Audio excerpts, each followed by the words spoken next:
titles and 2 Super Bowl wins. I don't think you have that level of success unless your organization is operating on a high level throughout the department. So just really quickly want to thank Clark Hunt, Mark Donovan, our amazing coaching staff. You know, 2 groups that seem to always get overlooked, but at this time of year I always want to make sure I say a special thank you to them, and that's our training staff, Rick Burgholder and his crew do an amazing job, and Ted Cruz and his staff.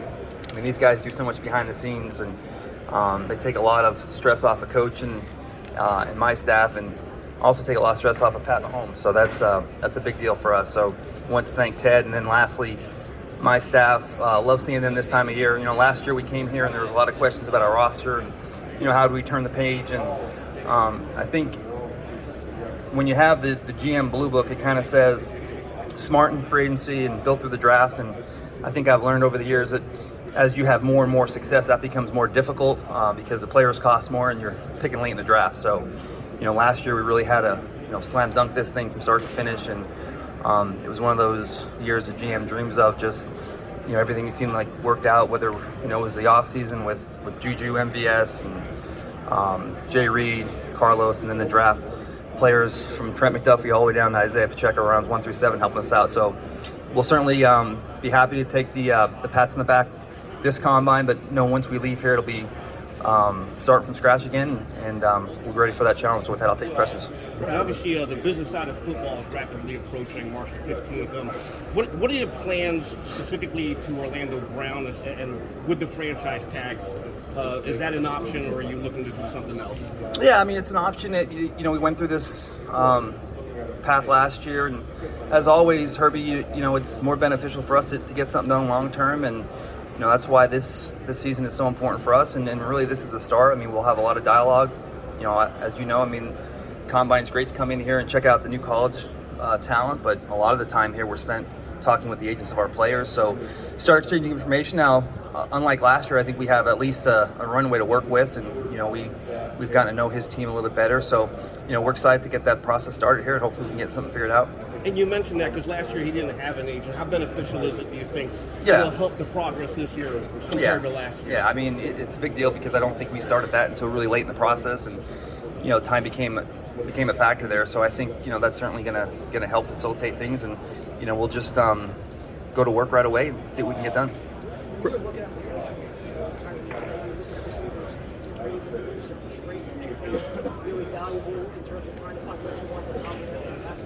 Yeah, I think the unique thing about Patrick is he can really play any style of football, and we've seen it throughout his career. I mean, he can play the up-tempo running gun stuff, but I think, you know, last year was a good kind of turning point for our team, and you know, we saw a lot of different coverages, and teams forced us to play patient. But I think, you know, when we looked at that trade last year, I think in our mindset we knew you're not going to find another Tyreek Hill, so let's just go out there and get good football players. And the cool thing and the advantage that we had is that Pat can play any style of football, so he can work with the bigger receivers and play more of a tempoed game and just play the small game if we have to. So I don't think we ever thought we're going to go out there and find another Tyreek Hill. Certainly speed and athleticism and versatility will always be at the top of our list, but really we just want to collect good football players. First, building off that, essentially, they have a guy like Tyreek Hill in today's NFL. Second thing, you used to be in this league before a certain age, coming out of school, is that evaluation changed? I don't think the age one, as far as Tyreek Hill, I mean, you know, that speed, I mean, any team is going to want that. I think it's probably more imperative depending on the quarterback. I mean, like I said, I mean, the cool thing about having Pat Mahomes is certainly if you get him a Tyreek Hill, it makes your team more dangerous. But I think Pat showed yesterday that, you know, or not yesterday, but last year, that he can, you know, work with a variety of skill sets and be effective. Why do you think you guys... But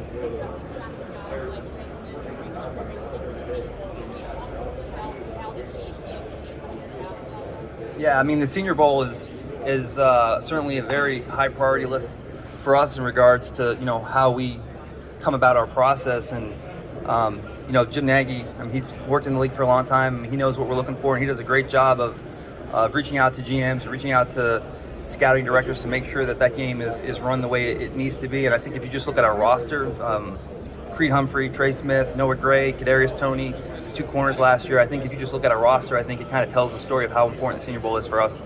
Why do you think you guys have had so much consistent success in the AFC West? And what do you think about Sean Payton coming to the division?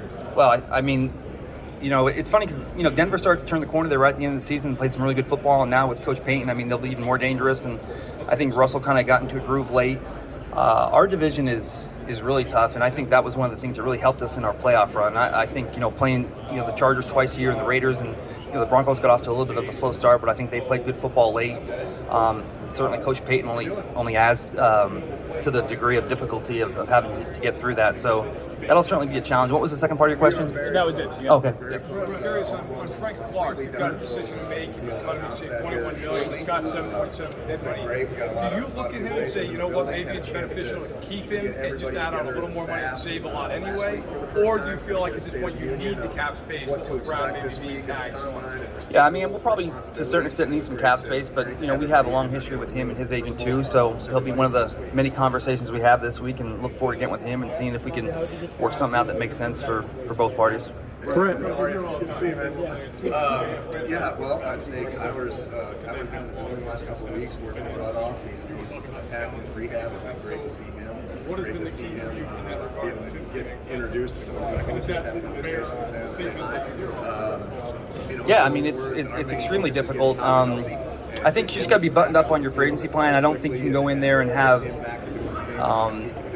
a set of A, B, C, D. I mean, you have to just, have a plan, stick to it, and knock it out of the park. And if the plan doesn't work, you got to move on quickly. And I just think the level of communication that we have with our coaching staff, because, I mean, you do obviously have to hit on the draft, and,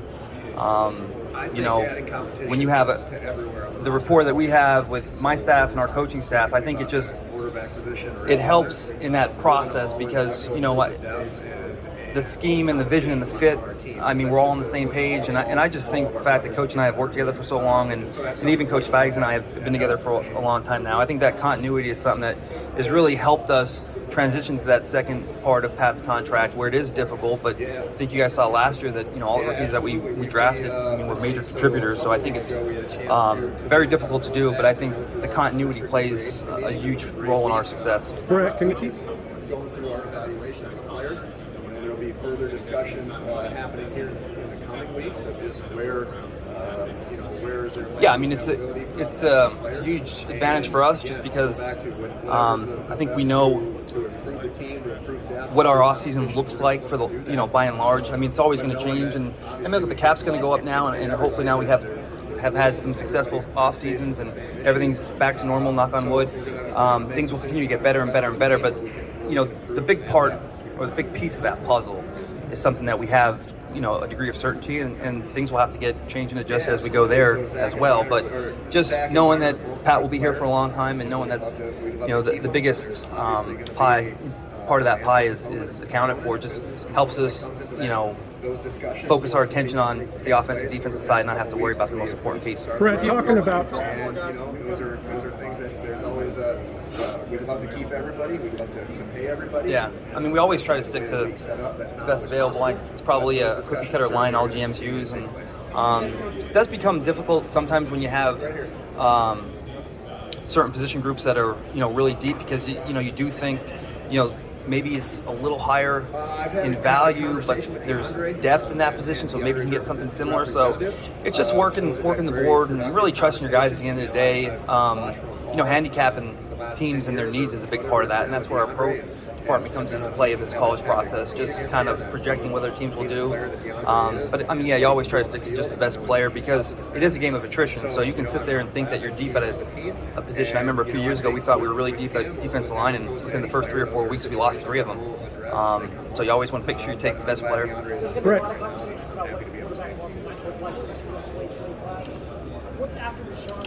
We're working through that. So Isaiah, the defensive staff is in their process of evaluating the roster and where guys fit and positionally where guys. Yeah, I don't really know. I mean, that's a fair question. It's a good question. I mean, on one end, I mean, we have Pat Steele done. On the other end, we'll certainly have to monitor the rest of these deals, and we have a lot of years with Pat contracts. So I mean, that's something we'll have to read and adjust as time goes. But I mean, we'll just see. I mean, all these teams, are structurally different.